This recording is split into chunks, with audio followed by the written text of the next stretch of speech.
बंधुओं, हमारे सभी के आराध्य प्रभु श्री रामचंद्र जी का मंदिर तो अयोध्या जी में बन रहा है, परंतु अभी भी काशी, मथुरा जैसे सहस्रों देवालय मुक्ति की प्रतीक्षा में हैं। इन मंदिरों की मुक्ति संग्राम के विषय में न्यायालय में हिंदुओं का पक्ष एक हिंदू धर्म योद्धा के प्रभावी रूप से रखने वाले अधिवक्ता विष्णु शंकर जैन जी आज हमारे साथ इस अधिवेशन में, इस वैश्विक हिंदू राष्ट्र महोत्सव में उपस्थित हैं। वो हमें संबोधित करने वाले हैं। तत्पूर्व हम सभी उनका परिचय जानकर लेते हैं। अधिवक्ता विष्णु शंकर जैन जी, आप सर्वोच्च न्यायालय के अधिवक्ता हैं। आप हिंदू फ्रंट फॉर जस्टिस इस संस्था के प्रवक्ता हैं।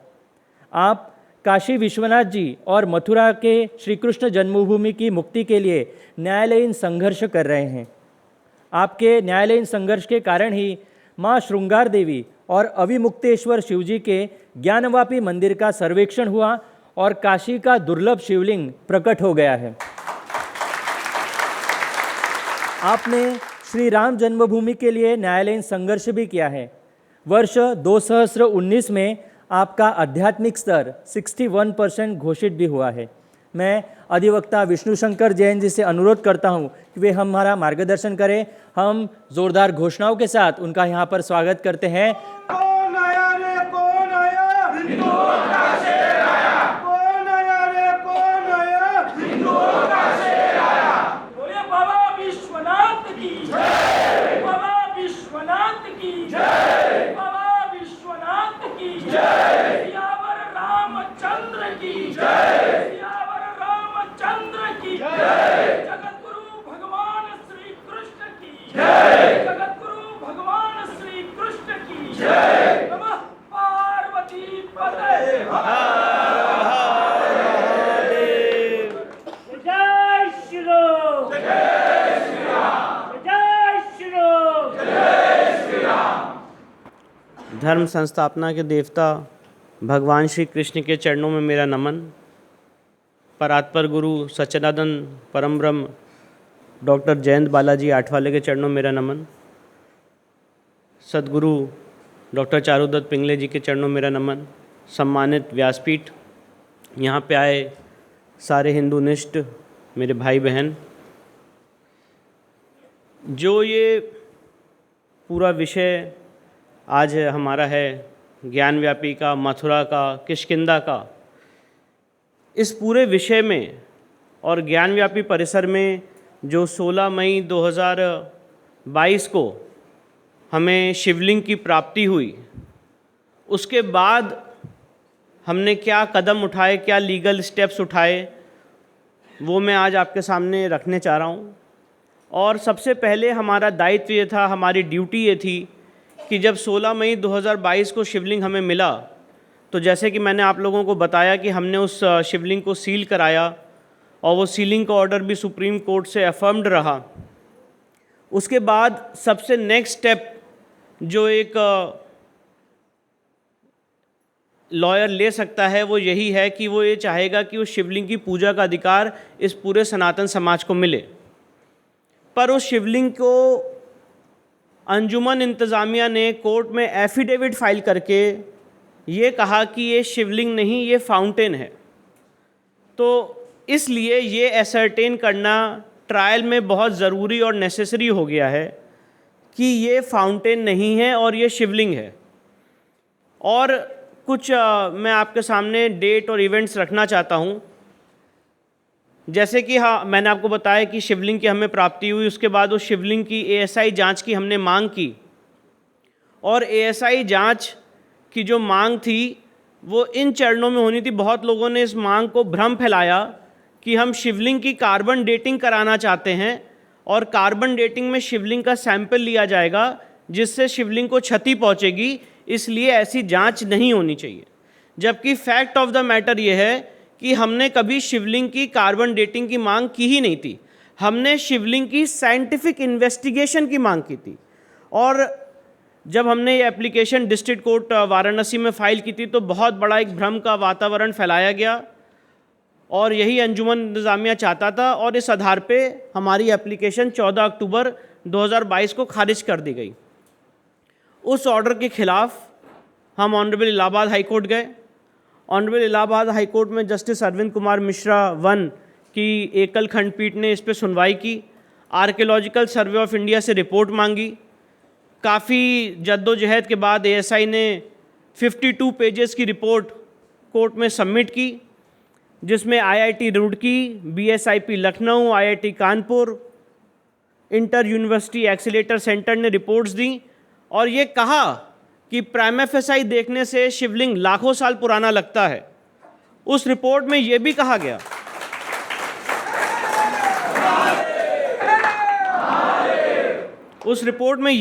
गया कि जो शिवलिंग के ऊपर 5 खांचे बने हुए हैं ये शिवलिंग से अलग हैं, और ये 5 खांचे जो बने हैं, जो प्राइमा फेसाई सीमेंट या किसी और चीज़ों के दिख रहे हैं, इसका हम 10 ग्राम का पार्टिकल लेंगे और ये बता सकेंगे कि इसके साथ ये छेड़छाड़ कब की गई थी।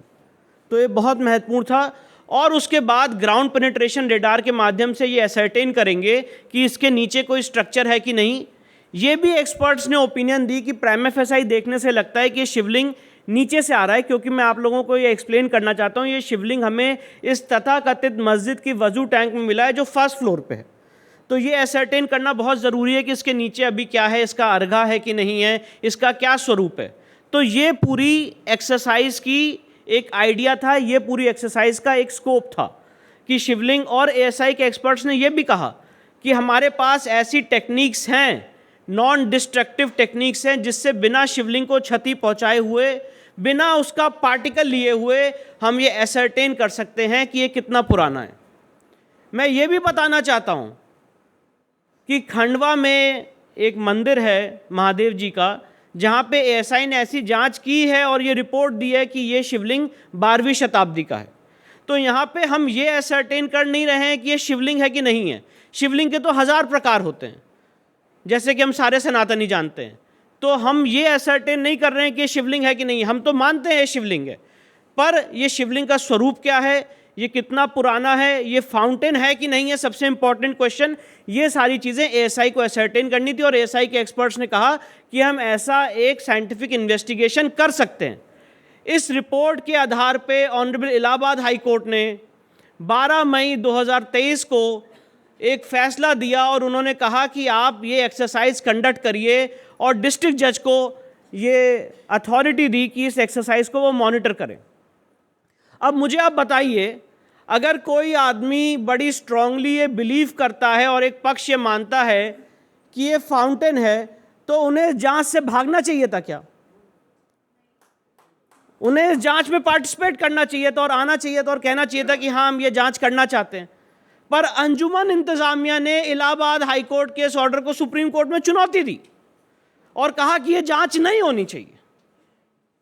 तो प्राइमा फेसाई यही शो करता है कि वो जांच से भाग रहे हैं और हम हैं जो जांच चाहते हैं। सुप्रीम कोर्ट ने इस मामले में 19 मई को सुनवाई की, और सुप्रीम कोर्ट का लास्ट वर्किंग डे था, वेकेशंस के लिए सुप्रीम कोर्ट क्लोज हो रही थी, इसलिए सुप्रीम कोर्ट ने कहा कि इसकी डीपर स्क्रूटनी रिक्वायर्ड है, और ये जो एएसआई जांच का ऑर्डर था उसको डेफर कर दिया है, और नेक्स्ट हियरिंग सुप्रीम कोर्ट में 6 जुलाई को होने वाली है। हम पूरे श्योर हैं कि जो हमारी मांग है, और ये बहुत ही लॉजिकल है, कि अगर एक पक्ष ये कह रहा है कि ये शिवलिंग है और दूसरा पक्ष ये कह रहा है कि ये फाउंटेन है, तो जनमत संग्रह से अगर डिसाइड होना हो ये बात, और एक्सपर्ट एविडेंस की ज़रूरत ना हो, तो हम लोग उसके लिए तैयारी करें। पर मेरा एज ए लॉयर ये मानना है कि ये बात सिर्फ और सिर्फ एक्सपर्ट ओपिनियन से असर्टेन हो सकती है, और इसीलिए हमने एक्सपर्ट ओपिनियन की मांग की है। तो यहाँ पे ये जो मुद्दा है काशी का, ये यहाँ पे एक इशू है जो इस समय सुप्रीम कोर्ट में पेंडिंग एडजुडिकेशन है 6 जुलाई को। दूसरा सबसे महत्वपूर्ण इशू है कि जब हमने ये केस फाइल किया, और काशी के केस में हमारे 6 वाद दाखिल हैं, जिसमें टाइटल भी इन्वॉल्व है, जिसमें पूजा का अधिकार भी इन्वॉल्व है, उन 6 वादों को, और उनमें से एक वाद जो बहुत ज़्यादा चर्चित रहा, माँ श्रृंगार गौरी की पूजा का अधिकार का, मैं ये आपके इस पवित्र मंच से क्लैरिफाई करना चाहता हूँ कि वो सिर्फ माँ श्रृंगार गौरी की पूजा के अधिकार का वाद नहीं था। वो उस पूरे परिसर में जहाँ जहाँ नवंबर 1993 तक पूजा हो रही थी, उन सारे देवी देवताओं के पूजा के अधिकार का वाद था, जो आज इस समय वाराणसी की डिस्ट्रिक्ट कोर्ट में पेंडिंग है। हमने जो वाद दाखिल किया उसमें माँ श्रृंगार गौरी की, भगवान गणेश की, भगवान हनुमान की, प्रत्यक्ष अप्रत्यक्ष देवता की पूजा का अधिकार मांगा है। और इसीलिए एक काशी का बहुत ही इम्पॉर्टेंट फैक्ट है कि नवंबर 1993 तक इस तथाकथित मस्जिद परिसर में, इस सो कॉल्ड मस्जिद परिसर में हिंदू समाज के लोग पूजा पाठ करते चले आ रहे थे। नवंबर 1993 में और उसके बाद जब तथाकथित मुलायम सिंह गवर्नमेंट आई तो उन्होंने उस एरिया को बैरिकेड किया। जो व्यास जी आज नंदी के सामने बना हुआ तहखाना है उसमें पूजा कर रहे थे, उनको डिस्पोजेस किया, उनको बाहर फेंका उस तहखाने से। जो हिंदू समाज के लोग माँ श्रृंगार गौरी की और बाकी अन्य देवी देवताओं की पूजा करते चले आ रहे थे, उस पूजा पाठ को रोक दिया और पूरे परिसर को बैरिकेड कर दिया। और ये सारी बातें मैं इस परिप्रेक्ष्य में कह रहा हूँ कि जब हमने ये सूट दायर किया और बाकी केसेस दायर किए तो अंजुमन इंतज़ामिया की तरफ से एक आर्ग्यूमेंट आया कि ये प्लेसेस ऑफ वर्शिप एक्ट से बाधित है। और आज ये सभागार ये एग्जामिन करेगा, ये असर्टेन करेगा, और मैं आप लोग के सामने तथ्य रखना चाहता हूं कि प्लेसेस ऑफ वर्शिप एक्ट हमारे फेवर में लागू होता है, ना कि अंजुमन इंतज़ामिया के। उसका कारण है कि प्लेसेस ऑफ वर्शिप एक्ट 1991 में आया और प्लेसेस ऑफ वर्शिप एक्ट के सेक्शन 3 में क्लियर मैंडेट था कि इस एक्ट के आने के बाद कोई भी छेड़छाड़ किसी स्ट्रक्चर से नहीं की जाएगी। तो मैं ये पूछना चाहता हूं कि कौन सी गवर्नमेंट थी और उनके पास कौन सी लीगल अथॉरिटी थी हिंदू समाज के लोगों की पूजा पाठ रोकने की, और प्लेसेस ऑफ वर्शिप एक्ट का मर्डर करके सेक्शन 3 का उल्लंघन करके हिंदू समाज के लोगों की पूजा पाठ रोकी गई। और विडंबना देखिए, कितना अजीब सा इंटरप्रिटेशन है कि एक्ट के आने के बाद भी हमारी पूजा पाठ चल रही है और आप कह रहे हैं कि ये केस एक्ट से बाधित है और वफ एक्ट से बाधित है। मैं उस पर अलग से आऊँगा। और इसी प्लीडिंग के आधार पे ऑनरेबल डिस्ट्रिक्ट जज वाराणसी ने 12 सितंबर 2022 को फैसला दिया और ये कहा कि ये case places of worship act से बाधित नहीं है, क्योंकि ऑर्डर 7 रूल 11 में एक सेटल्ड लॉ है, क्लियर लॉ है कि इस स्टेज पे सिर्फ प्लेन के एवरमेंट्स देखे जाते हैं। जो आपने अपने सूट में दावे में एवरमेंट्स किए हैं उसको देखा जाता है। और हमने अपने सूट में और दावे में स्पष्ट रूप से लिखा है कि नवंबर 1993 तक इस तथाकथित मस्जिद में अलग अलग स्थानों पे हम पूजा करते चले आ रहे हैं। इसलिए प्लेसेस ऑफ वर्शिप एक्ट यहाँ पे अट्रैक्ट नहीं होता है, rather places of worship act के वायलेशन का ये केस है। और इसीलिए डिस्ट्रिक्ट जज वाराणसी ने फाइंडिंग दी कि ये केस बाधित नहीं है प्लेसेस ऑफ वर्शिप एक्ट से और ये चलने लायक योग्य है। इस ऑर्डर को अंजुमन इंतज़ामिया ने ऑनरेबल इलाहाबाद हाई कोर्ट में चुनौती दी। ऑनरेबल इलाहाबाद हाई कोर्ट में 20 हियरिंग्स हुई honourable mister justice J Munir साहब की कोर्ट में, और उन 20 हियरिंग्स में अंजुमन इंतज़ामिया ने अपना पक्ष रखा। और अभी 31 मई 2023 को ऑनरेबल इलाहाबाद हाई कोर्ट का भी ऐतिहासिक फैसला आया और उन्होंने ये होल्ड कर दिया कि ये case places of worship act से बाधित नहीं है और चलने लायक योग्य। साथ ही साथ जो अंजुमन इंतज़ामिया ने प्लीडिंग्स ली थी कि भाई ये केस वफ एक्ट से बाधित है, वफ एक्ट 1995, उसके लिए हमने 2 जजमेंट्स रखे सुप्रीम कोर्ट के, 1979 सुप्रीम कोर्ट और 2010 सुप्रीम कोर्ट। रमेश गोविंद राम का केस है जिसमें सुप्रीम कोर्ट ने ये स्पष्ट रूप से कहा है कि अगर एक पार्टी नॉन मुस्लिम है और एक पार्टी मुस्लिम है तो वहाँ पे वफ एक्ट अट्रैक्ट नहीं होता है। और इसी जजमेंट्स के आधार पे ऑनरेबल डिस्ट्रिक्ट कोर्ट वाराणसी ने और इलाहाबाद हाई कोर्ट ने फाइंडिंग दी कि यहाँ पे वफ एक्ट अट्रैक्ट नहीं होता है और ये केस वफ ट्राइब्यूनल में नहीं चलेगा, ये सिविल कोर्ट में ही चलेगा। और साथ ही साथ मैं ये बताना चाहता हूँ कि अंजुमन इंतज़ामिया ने जब ये केस किया तो हमें तो पता भी नहीं था, हमें वो डॉक्यूमेंट्स दिए भी नहीं गए। बाद में पता चला कि कुछ डॉक्यूमेंट्स फाइल किए हैं और जो उन्होंने डॉक्यूमेंट्स फाइल किए, दीन मोहम्मद के केस तक तो उनका ये केस था कि यहाँ पे कोई वफ डीड नहीं है, ये वफ बाय यूज़र है। 2 तरह के कंसेप्ट्स होते हैं वफ में, एक वफ बाय यूज़र होता है और एक वफ बाय डेडिकेशन होता है। अगर वफ बाय डेडिकेशन है तो आपको स्पेसिफिक डीड दिखानी पड़ेगी कि इसको कब डेडिकेट किया गया। दीन मोहम्मद के केस में अंजुमन इंतज़ामिया या जो उस समय के उनके लोग थे जिन्होंने केस लड़ा था, ऑब्वियसली अंजुमन इंतज़ामिया नहीं थी, दीन मोहम्मद ने अपनी इंडिविजुअल कैपेसिटी में केस लड़ा था, तो उसमें ये फाइंडिंग आई कि यहाँ पे कोई वफ डीड जो औरंगज़ेब ने यहाँ पे की है वो शो नहीं कर पाए हैं, ना कोर्ट के रिकॉर्ड पे ला पाए हैं। और वफ बाय यूज़र की थ्योरी यहाँ पे अप्लाई नहीं करती है, क्योंकि इस पूरे परिसर का जो स्वरूप है वो एक हिंदू मंदिर का स्वरूप है, जहाँ पे वफ बाय यूज़र की थ्योरी नहीं लागू होती है। तो उन्होंने इस पूरे केस में एक भ्रम पैदा करने की कोशिश की और ये कहा कि वफ ट्राइब्यूनल में चलना चाहिए, क्योंकि हमने इसको अपने इंदराज में एक वफ के रूप में दर्ज किया है। और उसके लिए जो डॉक्यूमेंट फाइल किया, उन्होंने कहा कि ये वफ नंबर 100 है। जब वफ नंबर 100 की एंट्री का हमने अध्ययन किया तो पता चला वो एंट्री बहुत ही डाउटफुल है। उसके सामने उसके ऊपर की जितनी संपत्ति हैं जो वफ के इंदराज हैं, उसमें सारी संपत्ति का खसरा नंबर मेंशन्ड है। सिर्फ और सिर्फ वफ नंबर 100 जो ये तथाकथित मस्जिद है वो खसरा नंबर 9130 में फॉल करती है। उस वफ नंबर 100 के एंट्री में खसरा नंबर 9130 मेंशन नहीं है। और साथ ही साथ यहाँ पे लिखा हुआ है उस एंट्री में आलमगीर मस्जिद।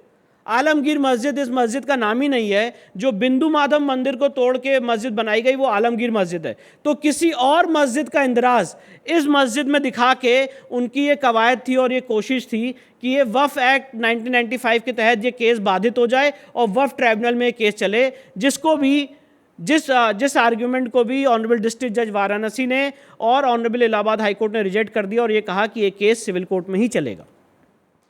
ये दोनों, मैं ऐसा मानता हूँ कि काशी के केस में और सारे मंदिर मुक्ति के केस में बहुत बड़ी उपलब्धि है। Parliament places of worship act जब रिपील करेगी तब करेगी, वो हम सारे सनातनियों के लिए ड्रीम सिचुएशन है। पार्लियामेंट जब वफ एक्ट 1995 को ख़त्म करेगी तो वो हम सारे सनातनियों के लिए ड्रीम सिचुएशन होगी। पर जब तक नहीं करती है तब तक के लिए भी हम लोगों के पास रास्ता है और तब तक के लिए भी हम सबके पास जजमेंट्स हैं जिस पे रिलाई करके मंदिर मुक्ति का ये अभियान आगे बढ़ सकता है और चालू रह सकता है। अभी मेरे से प्रश्न पूछा गया कि श्रृंगार गौरी के जो पेटिशनर्स थे उनमें से एक आदमी ने केस विड्रॉ किया। तो मैं ये बताना चाहता हूँ कि पहली बात, इस केस में 5 पेटिशनर हैं। आज की लीगल पोजीशन ये है कि जो हमने 6 और सूट फाइल किए हैं वो सारे सूट्स कंसोलिडेट हो चुके हैं और क्लब हो चुके हैं और ट्रांसफ़र हो चुके हैं डिस्ट्रिक्ट कोर्ट वाराणसी में। तो किसी एक पार्टी के केस विड्रॉ कर लेने से केस के मेरिट्स पे कोई इम्पैक्ट नहीं पड़ेगा। ये बात समझने की बहुत ज़रूरत है, क्योंकि एक बहुत भ्रम की स्थिति फैलाई जाती है कि केस विड्रॉ होने वाला है और ये केस ख़त्म होने वाला है। राम मंदिर के केस में भी मैं आपको बताना चाहता हूँ कि जो 5 सूट दायर हुए थे उसमें सूट नंबर 2 विड्रॉ किया गया था और बाकी सारे सूट चले थे। तो अगर कोई एक पक्ष विड्रॉ करना भी चाहता है तो उससे केस के मेरिट्स पे नहीं फ़र्क पड़ता है। जब तक मैं और मेरे पिताजी जीवित हैं,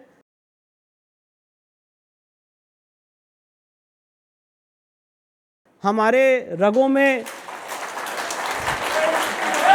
ईश्वर ने शक्ति दी है, ईश्वर ने शक्ति दी है। जब तक हमें ये केस अपने मरते दम तक हार जाएंगे भले ही, पर विड्रॉ करने की स्थिति कभी नहीं आएगी। ना हमने कभी कोई ऐसा स्टेटमेंट दिया है कि हम केस विड्रॉ करने जा रहे हैं। कुछ शरारती तत्व हैं जो ऐसी बातें करते रहते हैं और मुझे लगता है कि महादेव ही उनका इलाज करेंगे कि उनको केस विड्रॉ करना है कि नहीं करना है। पर जहाँ तक केस की मेरिट्स का सवाल है और लीगल पोजीशन का सवाल है, इतने सारे इसमें पेटिशनर्स हैं, इतने सारे लोग हैं कि कभी भी कोई जो है वो कोई विड्रॉ नहीं करना चाहता है, ना ये केस कभी विड्रॉ होगा। ये मैं आपको आश्वासन देना चाहता हूँ। तो अगर इस तरह की कोई एक भ्रांति फैलाई जाए तो आप हमसे इसमें डायरेक्ट क्लैरिफिकेशन ले सकते हैं।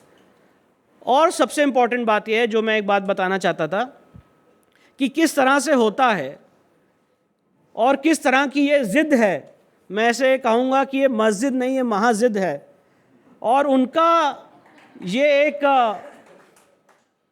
परसेप्शन है कि उनको जहाँ पे हमारे आराध्य मिले हैं उनको वहीं पे वज़ू करनी है, जहाँ पे हमारे आराध्य मिले हैं वहीं पे उनको टॉयलेट करनी है और सारी जितनी चीज़ें हैं उनको वहीं पे करनी है। और ये बात मैं ऐसे नहीं कह रहा हूँ। अंजुमन इंतज़ामिया ने इस केस में एक एप्लीकेशन फाइल की सुप्रीम कोर्ट में। जब ये सीलिंग का ऑर्डर इंटैक्ट था, उस सीलिंग के ऑर्डर को ओवरकम करने के लिए और कैसे वहाँ पे एक डिसरप्शन फैलाया जाए, सुप्रीम कोर्ट में एप्लीकेशन फाइल की और ये कहा कि हमें वहाँ पे हमारा जो टॉयलेट था वो भी सील हो गया है, तो वहाँ पे हमारे लिए टॉयलेट का अरेंजमेंट किया जाए और वहाँ पे हमारे लिए वज़ू के लिए फिर से अरेंजमेंट किया जाए। सुप्रीम कोर्ट में 2 बार मेंशन किया केस। सुप्रीम कोर्ट ने कहा कि जो कंसर्न्ड अथॉरिटीज़ हैं, स्टेट अथॉरिटीज़, वो उसको देखेंगी दोनों पक्षों को सुनने के बाद। स्टेट अथॉरिटीज़ ने अंजुमन इंतज़ामिया को सुना और एक ऐसी स्थिति उत्पन्न हो गई कि वहाँ पे अंदर टॉयलेट बनने की एक परमिशन शायद उनको मिलने वाली थी। जब हमें पता चला तो हमने डिस्ट्रिक्ट मजिस्ट्रेट वाराणसी से कहा कि हमें भी इसमें सुनवाई का मौका दिया जाए और हमने उनको एप्लीकेशन दी कि सुप्रीम कोर्ट के ऑर्डर में स्पष्ट लिखा हुआ है कि दोनों पक्षों को सुना जाए। और जब हमें सुनवाई का मौका दिया तो हमने डिस्ट्रिक्ट मजिस्ट्रेट वाराणसी को यही बताया कि जो मस्जिद के एंट्री का गेट है उसके ठीक सामने हमारे देवी देवता आज भी विराजमान है, उनका आज भी मंदिर है। कोई भी अगर काशी विश्वनाथ परिसर में गेट नंबर 4 से एंटर करेगा तो जैसे ही लेफ्ट जाएगा वहाँ पे देखेगा गणेश जी की, हनुमान जी की और शिवलिंग आज भी वहाँ पे विराजमान है, स्थापित हैं। तो वहाँ पे टॉयलेट कैसे बन सकता है? और इनका मकसद टॉयलेट नहीं है, इनका मकसद यहाँ पे एक ऐसी सिचुएशन उत्पन्न करना है कि हम अपनी पूजा पाठ ना कर पाएँ। और वज़ू की जहाँ तक बात है, ऑलरेडी ऑल्टरनेट अरेंजमेंट्स का ऑर्डर सुप्रीम कोर्ट दे चुकी है। मैं राज्य सरकार उत्तर प्रदेश का बहुत बहुत शुक्रिया अदा करना चाहता हूँ और अपनी सारी बहनों का जो इस केस में पार्टी हैं, रेखा पाठक, मंजू व्यास, सीता साहू, लक्ष्मी देवी, हमारी legal team, mister Harishankar Jain साहब, मणि मुंजल, पार्थ यादव, हम लोगों ने पूरी कवायद की और डिस्ट्रिक्ट मजिस्ट्रेट वाराणसी ने ये ऑर्डर पास किया कि यहाँ पे इस परिसर के अंदर कोई टॉयलेट की व्यवस्था नहीं होगी।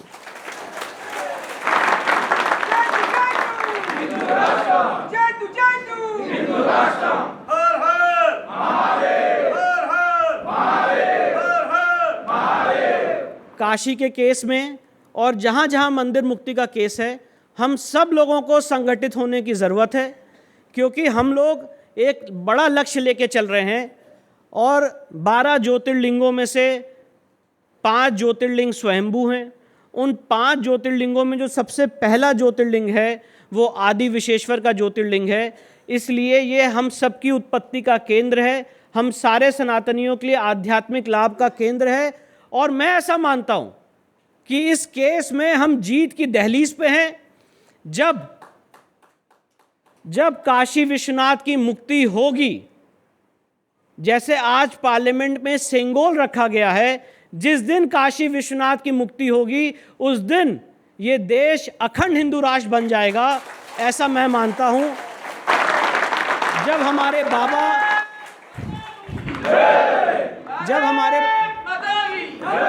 जब हमारे बाबा अपने मूल स्थान में विराजमान होंगे तो ये एक सारे सनातनियों के लिए बहुत बड़ी आध्यात्मिक उन्नति का केंद्र बनेगा।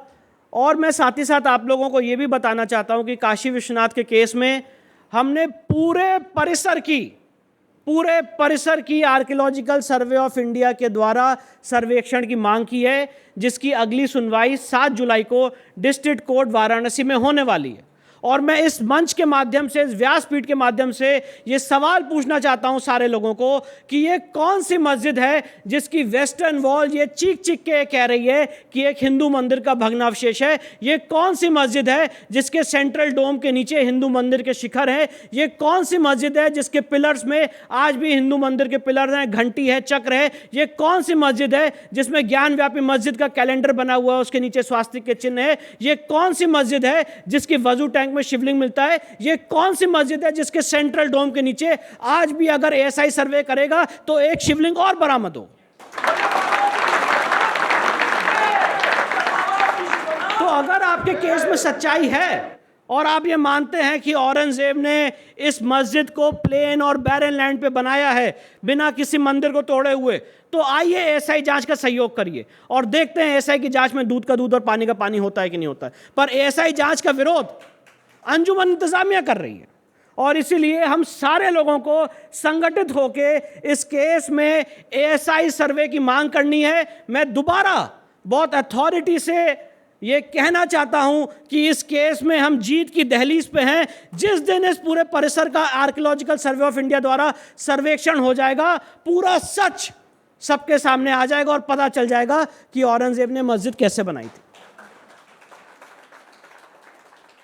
अब मैं अपने अगले विषय पे आता हूँ। मथुरा का जो हमने केस दायर किया है, तो हमारे केस दायर करने के बाद मथुरा की सिविल कोर्ट में करीब 33 सूट्स फाइल हो गए और वहाँ पे सिविल कोर्ट की एक ऐसी स्थिति उत्पन्न हो गई कि वहाँ पे केस इतने ज़्यादा केसेस फाइल हो चुके हैं कि वहाँ पे केस चलने लायक योग्य कंडीशन में नहीं था।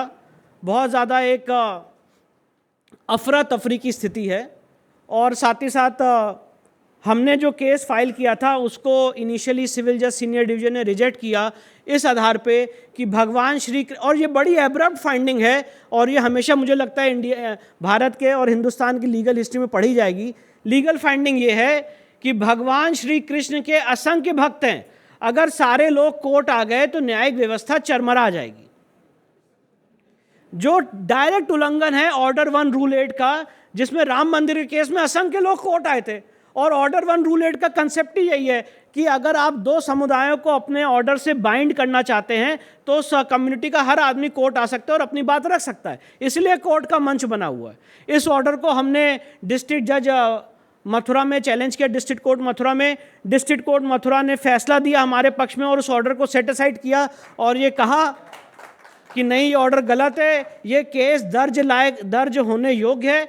आप जान के हैरान हो जाएंगे कि इतनी रिसर्च करने के बाद जब कोई सिविल सूट फाइल किया जाए, करीब 2.5 साल हम civil court, district court Mathura और हाई कोर्ट भागते रहे सिर्फ अपना सूट दर्ज कराने के लिए कि हमारा सूट दर्ज कर लिया जाए, और उसी सूट की कॉपी पेस्ट करके 33 और सूट्स फाइल हो गए और सारे केसेस चल रहे थे।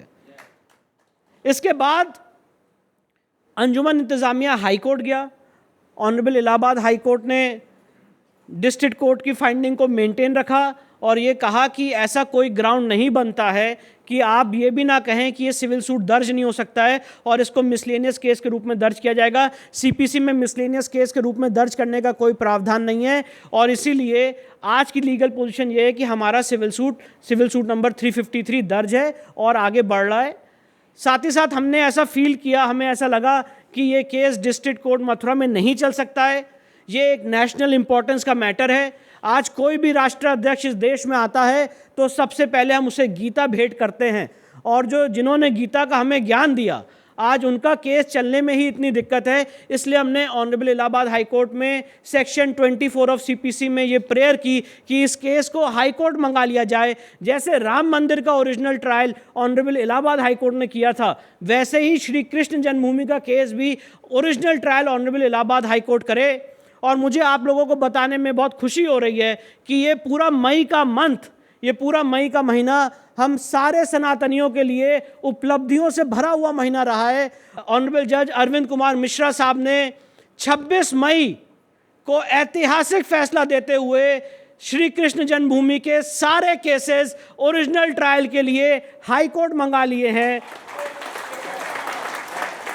और अब भगवान श्री कृष्ण का जो केस है, शाही ईदगाह मस्जिद का जो केस है, उसका original trial honourable Allahabad high court में किया जाएगा, त्वरित न्याय मिलेगा। और ये हमारा मूलभूत सवाल है कि आज अगर कोई नदी में पॉल्यूशन होता है या कहीं कोई पॉल्यूशन होता है तो लोगों के अधिकार है कि वो एनजीटी जा सकते हैं, जहाँ पे 5 जजेस की एक ट्राइब्यूनल होती है, उसकी फर्स्ट अपील सुप्रीम कोर्ट जाती है।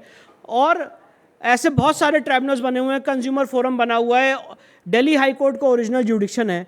तो इस तरह के मामले जहाँ पे लाखों लोगों की जन भावनाएं इन्वॉल्व हैं, उसमें आप ये 4 लेयर सिस्टम क्यों बना रहे हैं?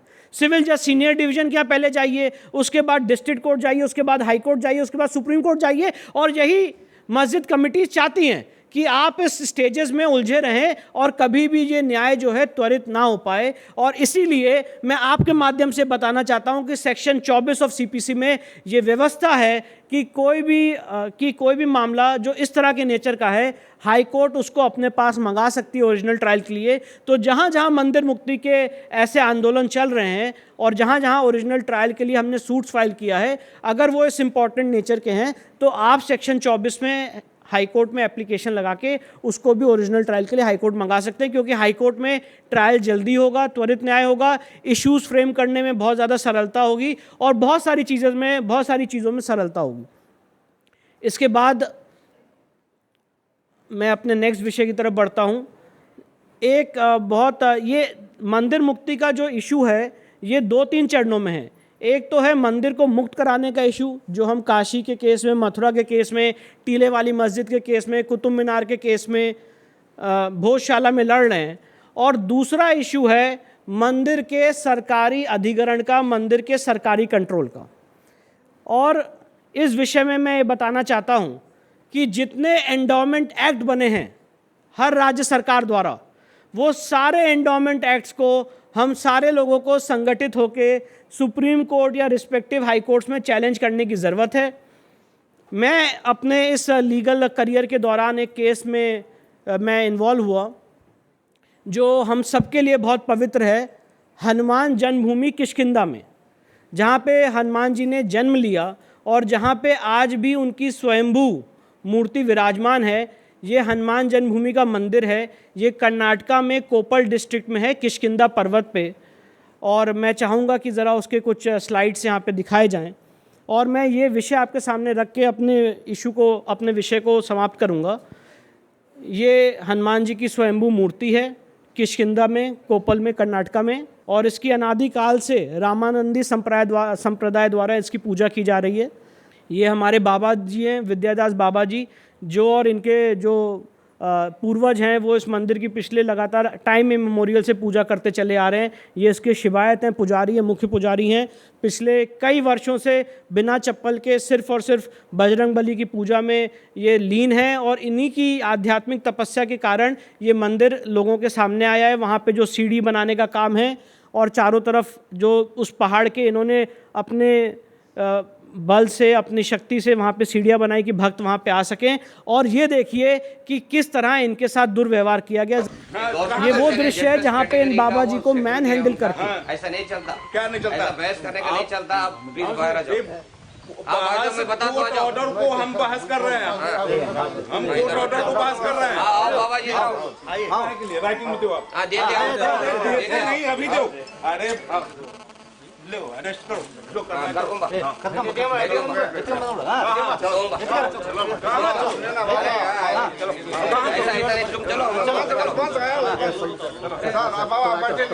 इज्जत से बता रहे आपको हम लोग।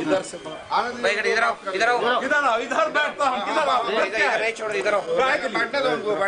काय के लिए? इधर आओ। अरे किस बात के लिए? राइटिंग में दो। क्यों कर रहे हो? इधर फंक्शन है, गवर्नमेंट फंक्शन है। गवर्नमेंट फंक्शन जोर जबरदस्ती नहीं चलता इधर। किस बात के लिए नहीं चलता? जोर अरे हम पूजा करने के लिए आए हैं। हम पूजा करने के लिए आए हैं। हम यहाँ मालिक बनने के लिए नहीं आए। पूजा करने में कहीं कोई गवर्नमेंट बहस क्यों कर रहे हो आप? जब कोर्ट ऑर्डर को फॉलो। अन्याय और अत्याचार की हद है। ऑनरेबल कर्नाटका हाई कोर्ट का ऑर्डर है कि इनको पूजा पाठ करने से नहीं रोका जाएगा। गलत ढंग से कर्नाटका एक्ट 1997 के तहत इस मंदिर का अधिग्रहण किया गया। हम हाई कोर्ट गए, हाई कोर्ट ने ऑर्डर किया कि इनकी पूजा पाठ में कोई विघ्न नहीं डाला जाएगा। उस ऑर्डर के वायलेशन में इनको पूजा पाठ नहीं करने दी जा रही है राज्य सरकार द्वारा।